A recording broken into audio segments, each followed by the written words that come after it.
بسم اللہ الرحمن الرحیم۔ 2 محرم الحرام 61 ہجری بروز جمعرات کو امام حسین علیہ السلام وارد کربلا ہو گئے۔ واعظ کاشفی اور علامہ اربلی کا بیان ہے کہ جیسے ہی امام حسین علیہ السلام نے زمین کربلا پر قدم رکھا، زمین کربلا زرد ہو گئی اور ایک ایسا غبار اٹھا جس سے آپ کے چہرہ مبارک پر پریشانی کے آثار نمایاں ہو گئے۔ یہ دیکھ کر اصحاب ڈر گئے اور جناب ام کلثوم رونے لگی۔ صاحب مخزن البقاء لکھتے ہیں کہ کربلا کے میدان میں جناب ام کلثوم نے امام حسین علیہ السلام سے عرض کی، بھائی جان، یہ کیسی زمین ہے کہ اس جگہ ہمارا دل دہل رہا ہے؟ امام حسین علیہ السلام نے فرمایا، بس یہ وہی مقام ہے جہاں بابا جان نے صفی کے سفر میں خواب دیکھا تھا، یعنی یہ وہ جگہ ہے جہاں ہمارا خون بہے گا۔ کتاب معتین میں ہے کہ اسی دن ایک صحابی نے ایک بیری کے درخت سے مسواک کے لیے شاخ کاٹی تو اس سے تازہ خون جاری ہو گیا۔ کربلا پہنچنے کے بعد آپ نے سب سے پہلے تمام حجت کے لیے اہل کوفہ کے نام قیس ابن مسہر کے ذریعے سے ایک خط ارسال فرمایا، جس میں آپ نے تحریر فرمایا کہ تمہاری دعوت پر میں کربلا تک آ گیا ہوں۔ قیس خط لیے جا رہے تھے کہ راستے میں گرفتار کر لیے گئے اور انہیں ابن زیاد کے سامنے کوفہ لے جا کر پیش کر دیا گیا۔ ابن زیاد نے خط مانگا، قیس نے برواتے چاک کر کے پھینک دیا اور برواتے اس خط کو کھا لیا۔ ابن زیاد نے انہیں بضرب تازیانہ شہید کر دیا۔ علامہ ابن طلحہ شعفی لکھتے ہیں کہ امام حسین علیہ السلام کے کربلا پہنچنے کے بعد ہر نے ابن زیاد کو آپ کی رسیدگی کربلا کی خبر دی۔ اس نے امام حسین علیہ السلام کو فوراً ایک خط ارسال کیا جس میں لکھا تھا کہ مجھے یزید نے حکم دیا ہے کہ میں آپ سے اس کے لیے بیعت لے لوں یا آپ کو قتل کر دوں۔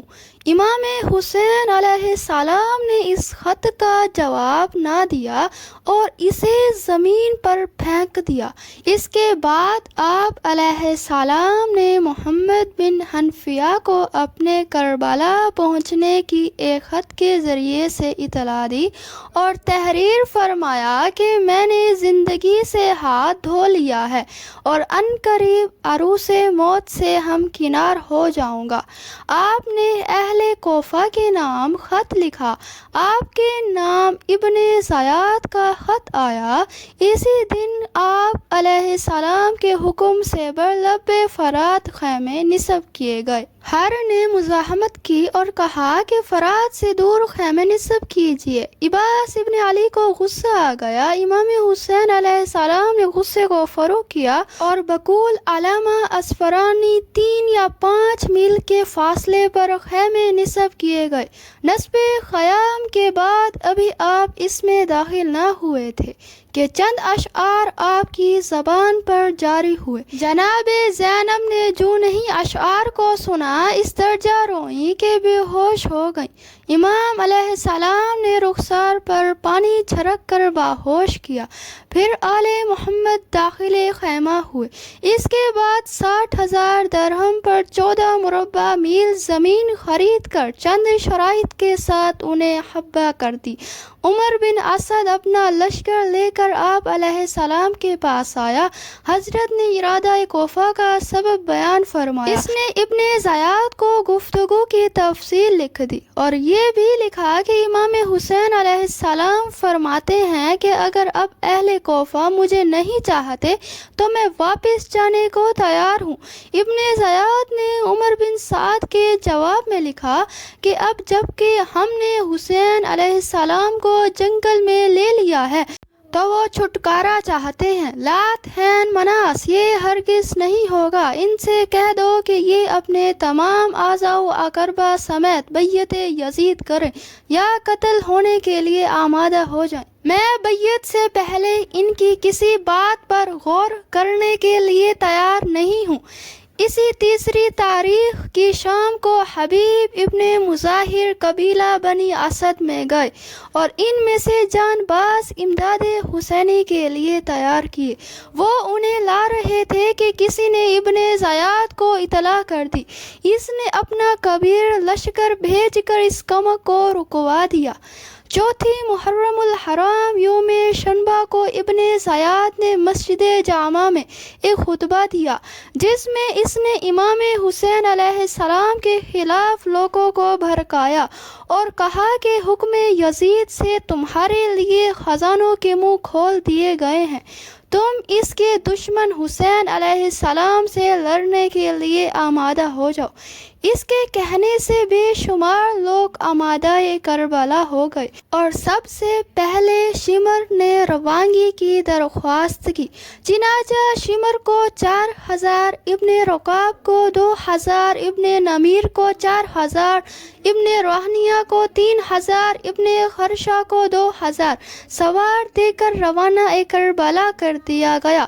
5ویں محرم الحرام یوم شنبہ اتوار کو شیس ابن ربعی کو 4000، عروہ ابن قیس کو 4000، سنان ابن انس کو 10,000، محمد بن عاشس کو 1000، عبداللہ بن حسین کو 1000 کا لشکر دے کر روانہ کر دیا گیا۔ 6 محرم الحرام بروز پیر کو خولی ابن یزید کو 10,000، قعب ابن الحرو کو 3000، حجاج ابن حر کو 1000 کا لشکر دے کر روانہ کر دیا گیا۔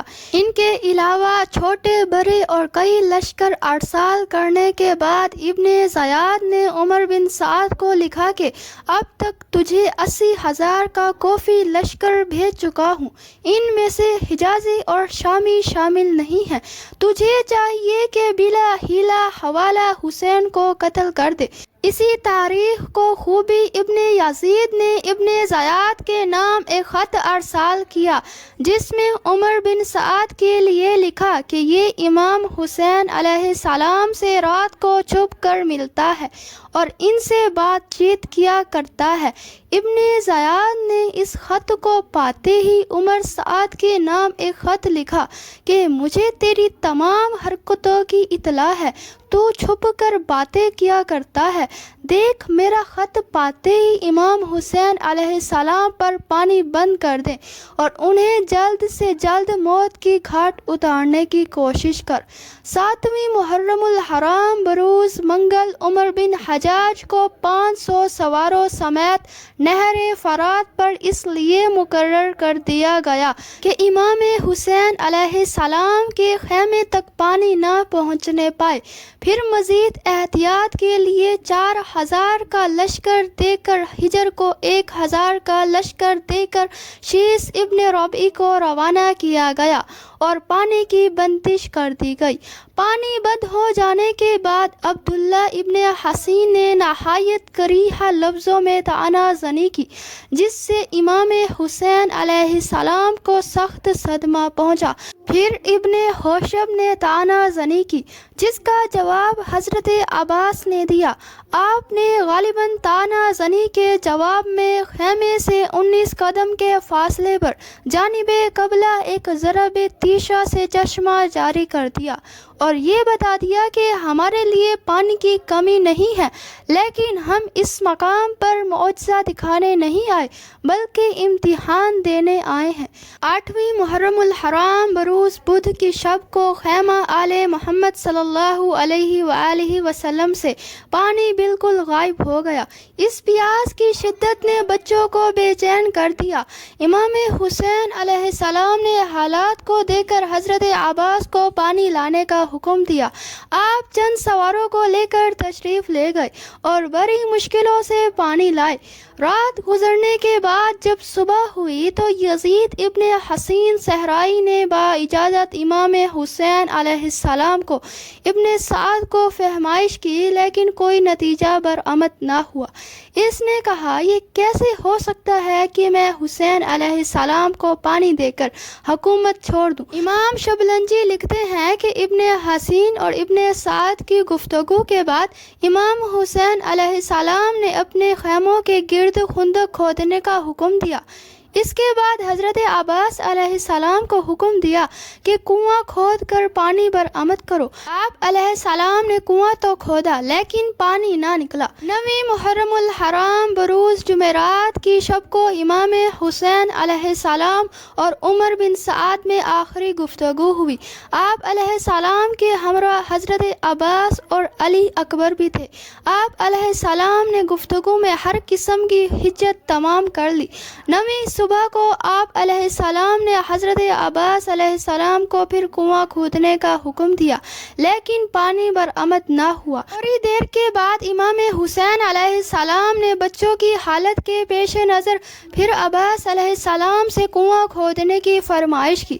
آپ علیہ السلام نے صحیح و بالغ شروع کر دی۔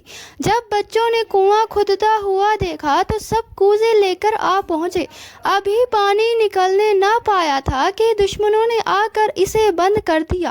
فحربت الاطفال الخیام، دشمنوں کو دیکھ کر بچے خیموں میں جا چھپے۔ پھر تھوڑی دیر کے بعد حضرت عباس علیہ السلام نے کنواں کھودا، وہ بھی بند کر دیا گیا، حتیٰ کہ یہاں تک 4 کنویں کھودے اور پانی حاصل نہ کر سکے۔ اس کے بعد امام حسین علیہ السلام ایک ناکے پر سوار ہو کر دشمن کے قریب گئے اور اپنا تعارف کرایا، لیکن کچھ نہ بنا۔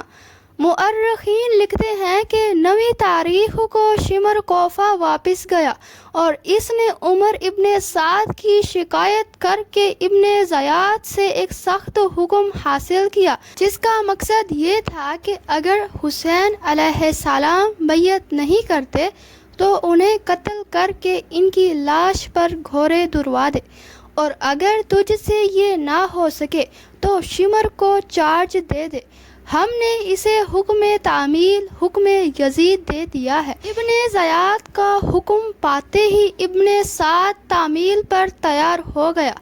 اسی 9 تاریخ کو شمر نے حضرت عباس علیہ السلام اور ان کے بھائیوں کو امان کی پیشکش کی۔ انہوں نے بڑی دلیری سے اسے ٹھکرا دیا۔ اسی 9 کی شام آنے سے پہلے شمر کی تحریک سے ابن سعد نے حملے کا حکم دے دیا۔ امام حسین علیہ السلام اپنے خیمے میں تشریف فرما تھے۔ آپ علیہ السلام کو حضرت زینب علیہ السلام پھر حضرت عباس علیہ السلام نے دشمن کے آنے کی اطلاع دی۔ حضرت نے فرمایا کہ مجھ پر ابھی غنودگی طاری ہو گئی تھی۔ میں نے حضور نبی کریم صلی اللہ علیہ وآلہ وسلم کو خواب میں دیکھا تھا۔ انہوں نے فرمایا کہ اے حسین علیہ السلام، تم کل میرے پاس پہنچ جاؤ گے۔